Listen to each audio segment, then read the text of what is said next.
Magandang araw mga katukaan. So syempre nandito pa rin tayo sa ating segment at kasama pa rin natin ang ating Champions of Excellence na si Sir Art Lopez ng ARL Game Farm. Nung nakaraang episode po naikwento niya sa atin yung kanyang Gilmore Hatch. Ngayong episode naman po kilalanin natin yung linyada niya na tutulong sa atin or mag-upgrades. Sir, magandang umaga. Good morning din sa inyo lahat at sa lahat na nanonood ngayon ng programa na ito. Good morning sa inyo lahat. Nung nakaraang episode po, napagkwentuhan natin, Sir Art, yung Gilmore Hatch at kung ano yung naitutulong nitong galing dun sa mga linyada na pwede nilang pagkursahan. So itutuloy po natin ang kwento, Sir Art, dito naman ngayon sa hawak mo na linyada.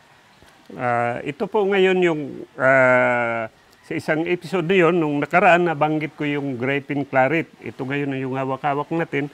Ito yung sinasabi ko na one of the best bloodline na pwede natin i-cross doon sa Gilmore Hatch ko. So ito siya, hindi siya ganun kagandang manok. Usually they come out wine red, medium to high station, at hindi ganun kagandang hindi kapugihan. 100% strict pa rin sila. So saan po ba magandang i-blend itong mga to kung sakasakaling meron sila, lalo na mga sagasang bloodline? Pwede po ba lagyan nito? Yes, kasi alam naman natin itong old lines but still very reliable pa rin ito sila. So lagi yan sa farm, dalawa lang pinagpipilian ko na kukrusan ito. Either yung Gilmore Hatch or yung Lazy Roundhead. Hindi kasi nagkalayo yung ng Roundhead at saka yung Claret na ito. So hindi nasisira yung blending nila.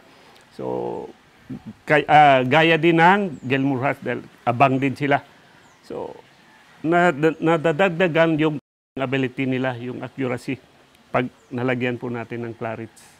Saan ba nag-originate to, sir, yung claret po ninyo? Actually, yung claret po natin, yung Grapin Claret ay galing sa isang kaibigan natin na I think malaking utang na loob ko rin, kay Attorney John Tomas, na siya ang nagpadala nito sa akin. So, matagal na rin na panahon na nagpadala siya sa akin. Even the Lazy Roundhead, it came from Attorney Tomas. So, Attorney, maraming salamat at hanggang ngayon, andito pa rin yung bloodline mo sa akin. So, ito mga claret, sir, mga body conformation ito, meron mga high station, meron mga medium high. Yes, usually, clarets always medium height talaga sila. Even the body conformation is not really good. Sometimes bulky sila. Pero through the years, bilang isang breeder, pipiliin lang po natin yung pinakagusto natin na hipo at saka yung sizes. Then of course, we can correct it later on. Ito yung mga linyada, Sir Art, na mga thinking chicken. Yes. Kumbaga, hindi pwedeng mawala. Dapat yung manok mo talaga kumbaga may estilo at may utak. Yes. Yun talaga lalo sa ngayon, yung dahil kasi ang gagaling na ng mga handler ay talagang kailangan ng manok natin ay talagang may utak din at saka yung nila ay hindi talagang bara-bara. So hindi tayo bibilang ng maraming panalo pag ganun ang klaseng laro ng mga manok po natin. Dapat talagang maingat and of course matalinong mga manok.